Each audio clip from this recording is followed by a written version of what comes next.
사도신경으로 신앙 고백 드립니다. 나는 전능하신 아버지 하나님 천지의 창조주를 믿습니다.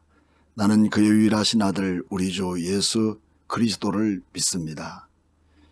그는 성령으로 잉태되어 동정녀 마리아에게서 나시고 본디오 빌라도에게 고난을 받아 십자가에 못 박혀 죽으시고 장사된 지 사흘 만에 죽은 자 가운데서 다시 살아나셨으며 하늘에 오르시어 전능하신 아버지 하나님 우편에 앉아 계시다가 거기로부터 살아있는 자와 죽은 자를 심판하러 오십니다.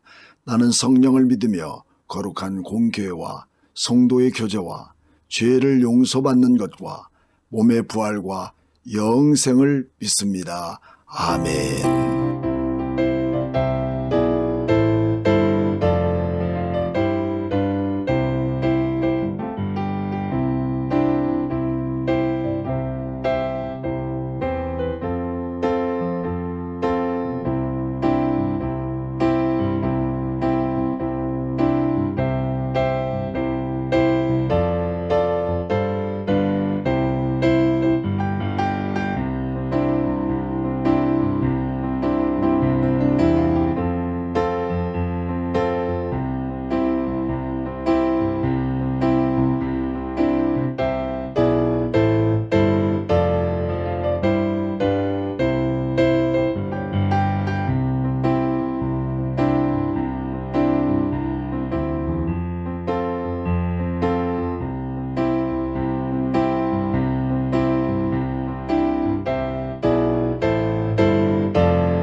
예배 가운데 오신 여러분을 진심으로 환영합니다.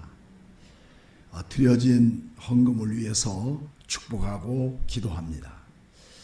살아계신 하나님, 사랑하는 성도들의 귀한 마음이, 귀한 물질이 하나님 앞에 헌금이 되어 연락되기를 원합니다.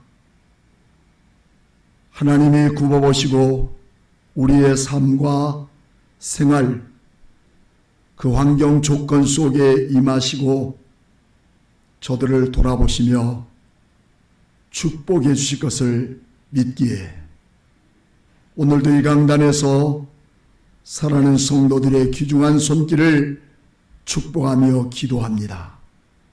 우리 하나님 받아주시고 하늘에 신령한 복이 임하게 하여 주옵소서. 살아계신 예수님의 이름으로 축복하며 기도하옵나이다. 아멘. 오늘 말씀은 베드로후서 3장 8절로 17절 말씀을 통해서 하나님의 때라는 말씀으로 함께 은혜를 나누고자 합니다.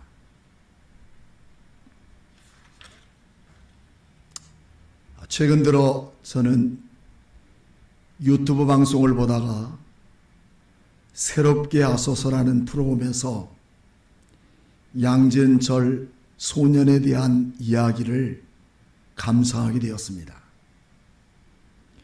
술주정뱅이 아버지와 어머니 그리고 본인과 자폐증을 앓고 있는 동생의 단란한 네 가족이 살고 있었습니다. 아버지는 술주정뱅이여서 매일 술 먹고 가정 안에 비인격적인 태도와 폭력을 행하다가 결국은 그 아내 또 양진철 씨의 어머니는 자취를 감추게 되었고 진철이란 소년이 가장이 되어서 가족을 돌보는 매우 안타까운 이야기로 시작됩니다. 견디다 못해 몇 번이나 도망가고 싶었지만 형님을 기다리는 자폐증 환자 동생 때문에 도망가지 못하고 늘 돌봐야 되는 가장으로서의 의무와 사명, 그러나 그도 머지않아서 두 눈을 실명하게 되었고 그런 동생과 자신을 바라보면서 그들의 영혼을 끌어안고 살아야 되겠다는 굳은 사명감을 주심으로 신학을 공부하고 목사가 되었다는 그런 이야기입니다. 저는 오늘 본문을 읽다가 그 목사님이 되신 양진철 목사님에 대한 이야기가 생각이 납니다.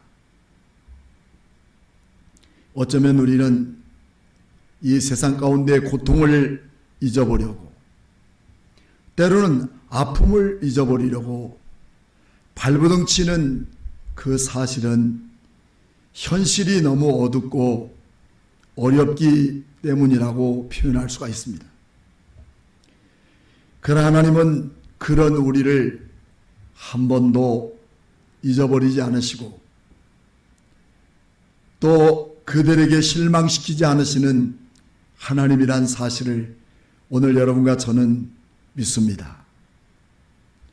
우리는 간혹 이렇게 힘들게 하는 사람에 대하여 극단적인 이야기들도 하고 더 나아가서 화도 납니다. 그래서 때때로는 사회적인 환경 속에 보복이라는 끔찍한 사건도 생기는 거 아니겠습니까? 하지만 하나님이 우리에게 주신 이 세상은 모두 악하고 모두 타락하여도 우리 자신 스스로 그 모든 것들에 대하여 심판주가 될 수 없다는 사실을 오늘 우리 세상에서 그리스도인들은 그대로 받아들이게 됩니다. 왜냐하면 하나님은 주님의 나라가 이루어지기까지 이 세상을 버려두거나 또 내지는 한 번도 잊어본 사실이 없다는 사실이에요. 세상은 빅뱅 이론으로 무에서 우주의 기초가 되는 원초 물질 덩어리가 저절로 생겨 초고온, 초밀도의 원초 물질이 갑자기 빵 하고 빅뱅의 원리를 일으켜서 세상에 태어났다는 이론입니다. 이것을 우리는 양자우주 가설이라고 그렇게 말합니다. 이렇게 세상은 무의미하게 우연하게 만들어진 세상이 아닙니다.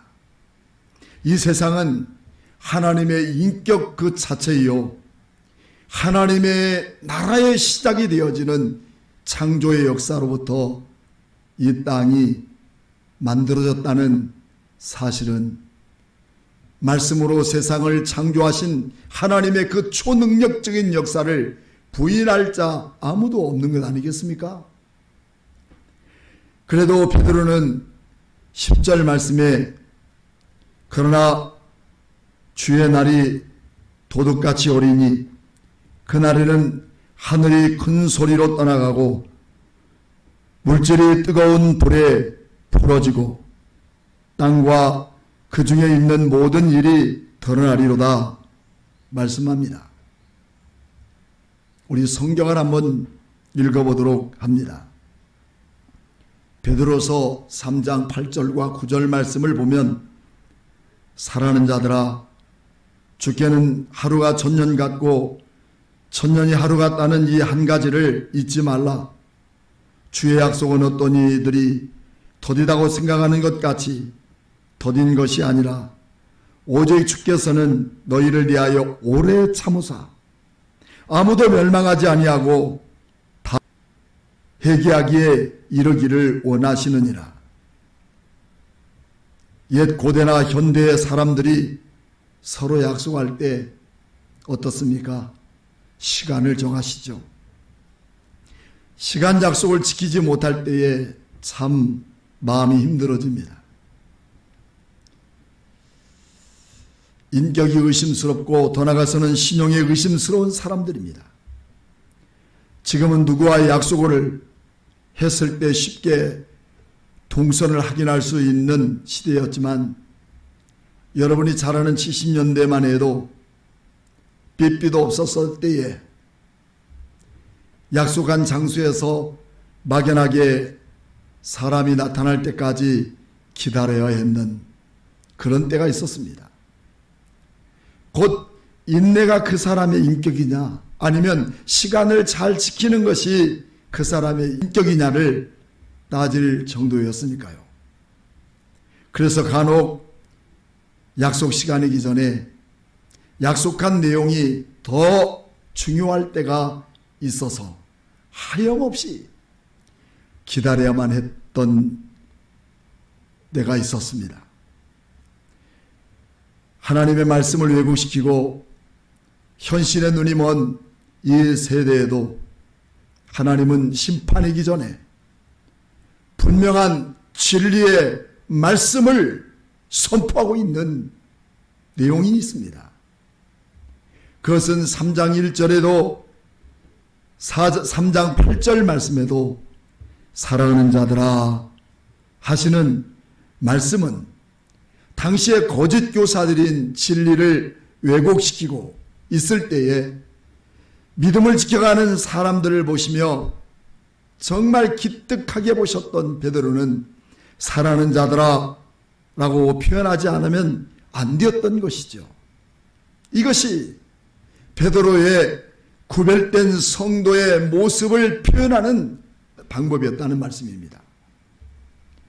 오늘날도 비대면으로 예배를 드리면서 멀어지는 교회의 본질이 사라져가고 있는 이 세상에서도 하나님의 말씀을 믿음으로 지켜나가며 그 언약의 말씀을 믿고 살아가기를 결단하는 자들에게서 주님은 우리에게 말씀합니다. 사랑하는 자들아 하시며 이 한 가지만을 잊지 말라고 강조하고 있는 내용입니다. 여러분, 그 한 가지가 무엇일까요? 오늘 본문에서 말씀해주고 있는 그 한 가지는 하나님의 시간입니다. 즉 하나님의 때란 말씀입니다. 하나님의 시간은 한 가지입니다. 히랍에는 카이로스라고 하는데 하나님의 정한 때를 말합니다. 즉 하나님이 보시는 시간입니다. 이 시간에 대한 관점을 하나님의 때라고 그렇게 표현합니다. 이것은 개인적인 종말이요 우주적인 종말이기도 하죠. 이 종말의 종국에는 주님의 재림과 심판 그리고 구원에 대한 분명한 약속이 흐리지 않고 기록되었다는 말씀입니다. 평생을 자식이 위해서 살아가신 어머님은 작년에 코로나 시대 때를 만나 사랑하는 식구들 그 누구도 보지 못하고 이제나 저제나 얼굴을 보일까 기다리다가 말 한마디 못하고 주님의 부르심에 세상을 떠나고 마르셨습니다. 그리고 금주가 1주년이 되는 한 주 주간입니다. 말로 다 표현할 수 없는 머릿속에 오직 자신만을 기억하며 기다렸던 그 어머니, 그런 어머니의 마음과 다르게 코로나가 거리를 두게 만들었고, 그 시점에 하나님은 어머님을 부르시게 된 것입니다. 사랑하는 여러분, 이렇게 애절한 사연을 갖고 있는 사람이 어디 우리 어머니뿐이시겠습니까? 누구에게나 다가올 개인적인 종말에 대해서 예비할 자는 아무도 없습니다. 그리고 이 죽음을 벗어날 방법은 없을 뿐만 아니라 죽음을 맞지 아니할 인생은 그 어느 하나도 없다는 사실을 우리는 기억해야 하는 거죠. 주님의 부르심은 자신이나 누구의 의도가 아닙니다. 하나님만이 그 시간을 아시고 그 때를 정하실 수 있다는 사실입니다. 그러나 이 세상의 종말은 예수님의 재림의 그 시간, 즉 카이로스입니다. 하나님의 때입니다.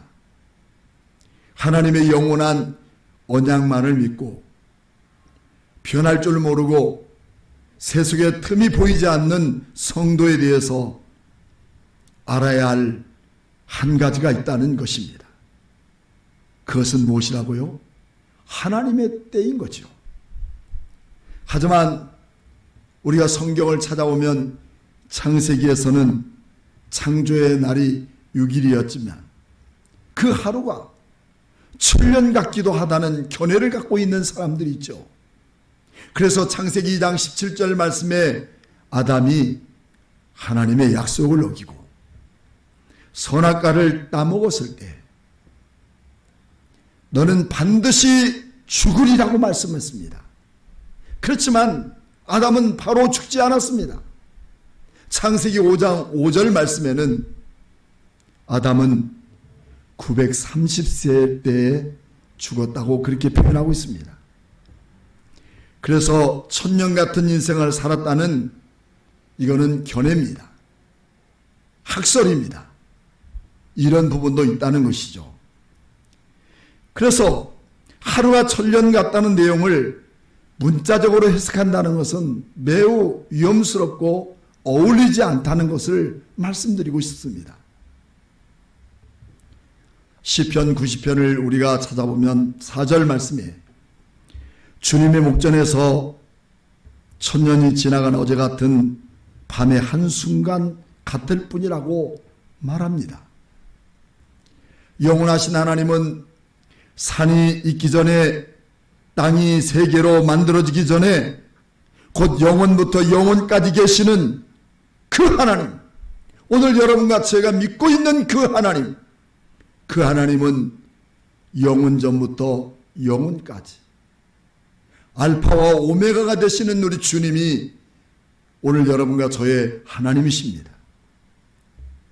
그래서 우리가 믿는 하나님은 어느 숫자로 헤아릴 수 없고 또 제한할 수 없기 때문에 그 숫자를 굳이 표현한다면 꽉 찬 수, 그 수를 천년이라는 하루의 날에 표기해 두고 있습니다. 그러나 우리 인간은 그렇지 않잖아요. 시편 90편 10절 말씀에도 말씀하기를 우리의 연수가 70이요 강건하면 80이라도 그 연수의 자랑은 수고와 슬픔뿐이요 신속히 가니 우리가 날아가나이다. 이렇게 표현하고 있습니다. 그러므로 우리 인간이 주님의 재림이 길고 또 더디고 아직 없다고 표현하고 있지만 그 인간조차 우리는 짧은 인생을 마감할 수밖에 없는 존재라는 것입니다. 이렇듯 성경에서 시간은 인물과 사건 중심으로 표현되고 있다는 얘기입니다. 그 심판주 되시는 주님이 이미 이 땅에 오실 때부터 재림까지 그 기간을 우리는 종말이라고 말합니다. 그리고 심판과 구원에 대해서 종말의 시작을 선포하신 것입니다. 하지만 거짓 교사들은 주님의 종말이 이처럼 늦어지는 이유를 오해하고 있는 것이죠. 심판은 없는 거야, 이렇게 표현하는 것이죠. 사랑하는 성도 여러분, 우리가 살기 좋고 편안하기 때문에 하나님의 심판이 진짜 없을까요? 죄를 지은 사람에게는 반드시 그 대가가 있는 거죠. 심지어는 교통법규만 위반해도 즉시 벌칙금을 부과하게 됩니다. 죄를 지은 자에게는 하나님의 심판을 피할 방법이 없어요. 그렇습니다. 주님의 심판은 반드시 있다는 것입니다. 주님의 심판은 바로 성경입니다. 이건 복음입니다. 심판을 피할 어느 누구도 없다는 사실이에요. 즉 그 말씀은 주님의 재림이 불가피하다는 사실입니다. 베드로는 말하고 있습니다. 9절 말씀을 우리가 눈으로 확인해 보겠습니다. 주의 약속은 어떤 이에 이들이 더디다고 생각하는 것 같이 더딘 것이 아니라 오직 주께서는 너희를 대하여 어떻습니까? 오래 참으사 아무도 멸망하리 아니하시고 다 회개하기에 이르기를 원하시느니라. 하나님은 지금도 우리를 돌아오기를 원합니다. 죄의 길에서 구원의 길로 돌아오기를 원합니다. 타락의 길에서 십자가의 길로 돌아오기를 원합니다. 세상이 아니란 생각 속에서 주님을 갈망하고 주님을 사모하는 자리로 오기를 원하시는 우리 하나님이십니다. 그리고 회개하여 멸망의 길에서 참된 소망의 백성이 되기를 원하시는 우리 주님의 간절한 음성이 오늘 여러분 이 시간에 들려지기를 축복합니다. 그리고 우리에게는 그들이 돌아오기를 위해 그 사명을 감당해야 할 사명자들입니다. 우리 교회 초창기에는 박아무개 집사님이 계셨습니다. 그분은 매일 그 삶 속에서 자기를 만나고 교제하는 사람에게 예수를 믿어야 된다고, 우리 교회 와서 목사님 말씀 한 번만 들어보라고. 그래서 참 많은 분들이 교회를 찾습니다. 그리고 굉장히 인격적으로 대합니다. 왜냐하면 그분이 소개한 목사님은 어떤 분이라는 것을 얘기했기 때문입니다. 서로 신뢰하고 존경한 그런 분들에 대한 삶이 예수 그리스도를 만나는 길이 되었다는 것입니다.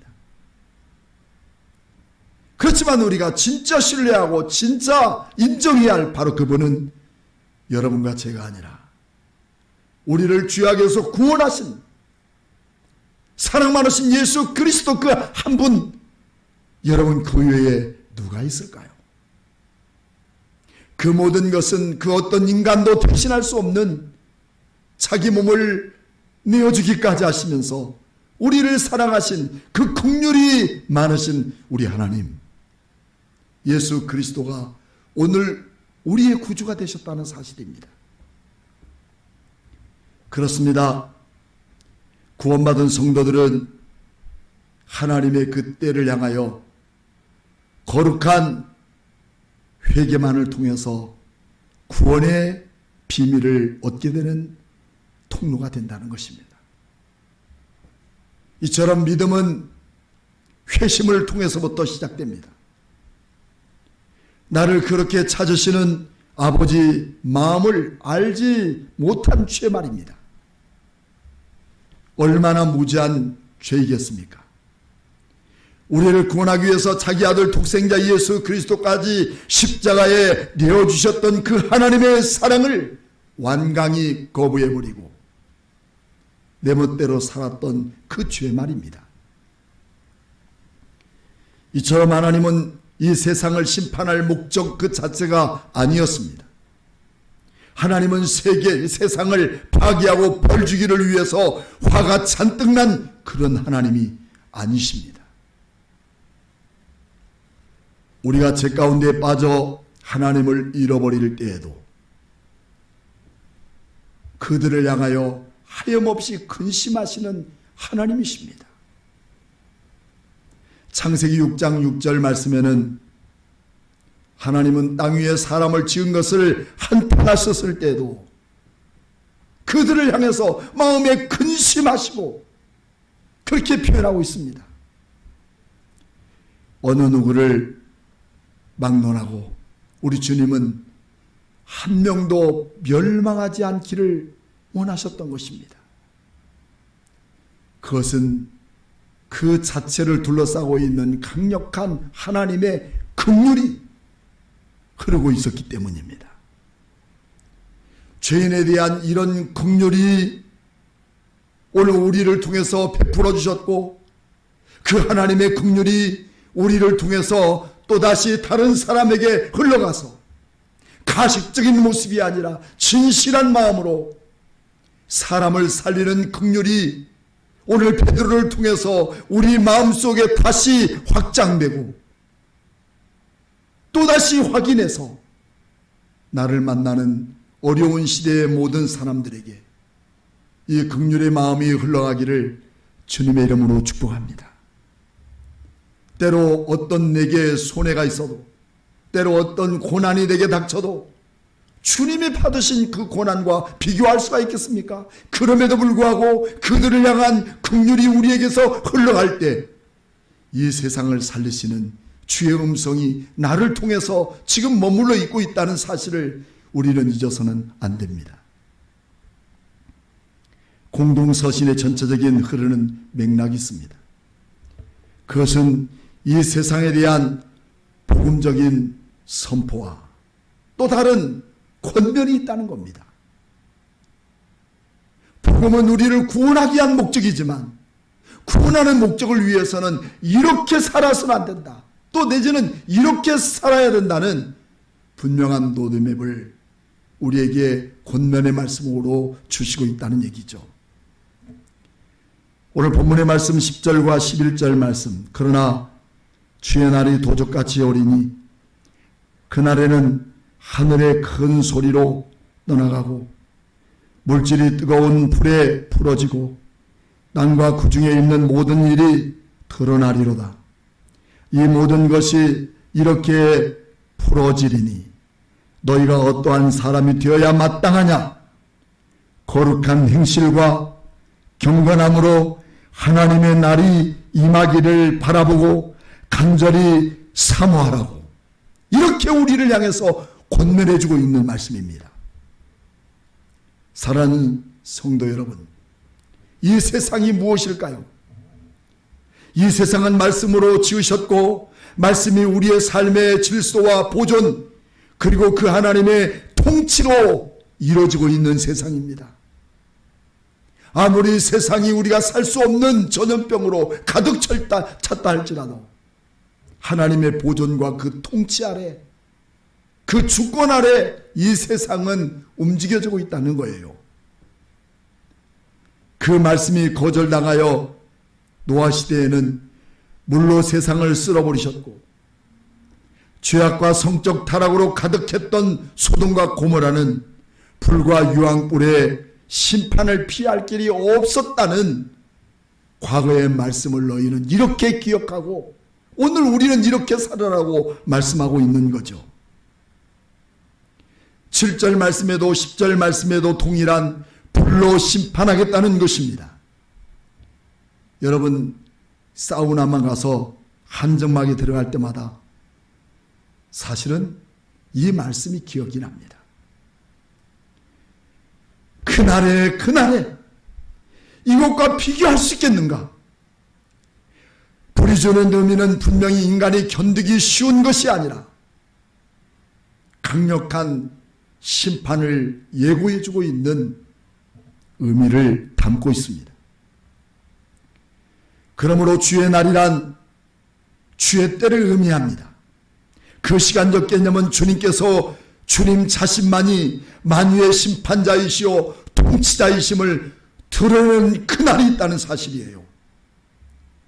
그날은 아무도 모르게 도적같이 오신다고 하십니다. 이 표현은 갑자기 예상할 수 없는 날에 예상 외로 뜻밖의 생각지 않는 때에 들이닥친다는 것이에요. 하지만 주님의 강림은 다릅니다. 이미 그리스도인들에겐 예고되고 선포되었던 말씀이에요. 그날을 기억하게 하시라는 것입니다. 노아의 방주처럼 소돔과 고모라처럼 우리에게 물과 불 같은 하나님의 심판이 있다. 여러분 믿습니까? 그날이 있다는 사실을 예고해 주고 있다는 말씀이에요. 하지만 세상에 빠져 세상밖에 모르는 자들에게는 하나님의 불같은 또 물같은 날, 이 뜻밖의 날이 된다는 사실을 우리는 이해하지 못합니다. 그래서 노아의 때도 그랬습니다. 심판의 경고에도 비웃었고 조롱했습니다. 마태복음 24장 37절 말씀을 우리가 살펴보면 그런 말씀이 있습니다. 노아의 때와 같이 인자의 임함도 그러하리라.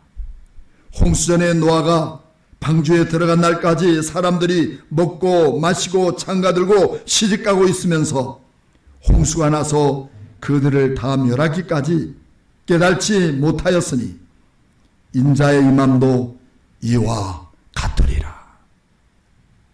세상의 죄, 세상에 만족하여 주님의 참된 진리의 말씀과 우리 주님의 심판에 대한 경고의 말씀을 잊어버린 이 시대를 향하여 주님 강력하게 오늘 시대를 향하여 말씀하고 있는 이때 우리는 깨닫고 깨어서 다시 한번 결단할 때가 바로 오늘이 아닌가 합니다. 그때까지 세상 일에 몰두해 있는 자들에게 오늘 본문의 말씀을 소개하고 있는 것입니다. 그러나 종말은 소멸의 목적이 아닙니다. 심판이며 또 다른 새하늘과 새 땅에 대한 완성을 선포하고 있는 메시지입니다. 우리 모두 어떤 어려운 일이 있어도 우리에게 밀려닥치는 쓰나미같이 달려드는 그런 어려움이 우리에게 있을지라도 정신 차려서 이제 우리가 이 종말의 시기에 주님의 심판날을 만날 때 그날을 대비하고 새로운 그리스도인의 삶을 다짐하고 결단하는 우리의 시간이 오늘 정해져야 된다는 것이죠. 그러면서 우리에게 당부하고 있는 그날을 위해서 11절과 12절 말씀, 이 모든 것이 이렇게 풀어지리니 너희가 어떠한 사람이 되어야 마땅하냐? 거룩한 행실과 경건함으로 하나님이 나를 임하기를 바라보고 간절히 사모하라. 간절히 사모하라. 주님의 그날을 사모하는 성도, 그날을 기다리는 성도. 그래서 세상이 갖가지 어려운 시련과 온갖 잘못된 세속적인 것으로 내 현실에 만족감을 주고 있는 그 시대에 우리는 빠져버려서 주님의 말씀이 멀어지는 그 시대 안에서 다시 회복하고 주님의 그날을 사모하는 성도들이 오늘 이렇게 비대면 예배 속에서 예배드리는 가운데서도 하나님의 예배를 사모하고 하나님의 공동체의 모든 성도들과의 관계를 회복해 나가는 그런 간절함이 여러분의 가정과 예배드리는 현장 속에 함께 임하기를 원합니다. 그리고 주님을 기대하며 간절히 소망하는 거룩한 삶이 우리의 생활 속에서 함께 나타나며 그날을 기다리며 우리의 모든 행실에 대하여 철저히 주님 앞에 회개하고 주님의 그날을 준비하는 우리 모든 성도들이 되기를 주님의 이름으로 축복합니다. 살아계신 하나님 아버지 감사합니다. 마음이 아프고 저립니다. 교회라는 거룩한 틀이 깨지고 예배가 무너져서 참된 진리가 무엇인지 구별하기 어려운 때에 하나님도 어쩔 수 없다고 말하는 사람도 있습니다만 이때 우리를 바라보시는 불국 같은 눈으로 우리를 지켜보시는 우리 하나님 아버지 앞에 그날을 사모하며 그날을 준비하며 거룩과 성실로 우리의 마음을 새롭게 하여 하나님의 귀한 말씀을 경건히 우리의 마음에 새기고 말씀을 따라 순종하는 성도들의 삶에 마지막 하나님의 거룩한 나라의 소망이 가득 채워지게 하여 주시옵소서. 나를 이기고 세상을 이기는 믿음만이 오늘 이 시대에 주시는 하나님의 강력한 메시지인 줄 알고 그 믿음 안에 살아가게 하여 주시옵소서. 지금은 교회 머리가 되신 예수 그리스도의 무한하신 은혜와 하나님 아버지의 만극하신 사랑과 성령님의 감동하심이 오늘 이 말씀을 듣고 거룩과 성실함으로 주의 날을 준비하고 사모하는 자들 위에 지금부터 영원토록 함께 계실지어다. 아멘.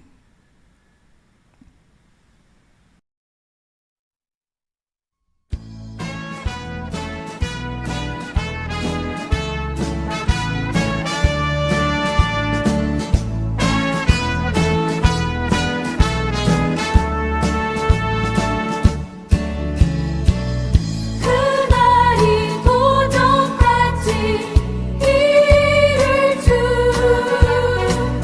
너희는 모르느냐 늦게 깨어 있으라 잠들지 말아라 주님과 동행하라 항상 기뻐하라 쉬지 말고 기도하라 감사에 감사하라 믿음 예수 안에서 너희에게 향하신 하나님 뜻이니라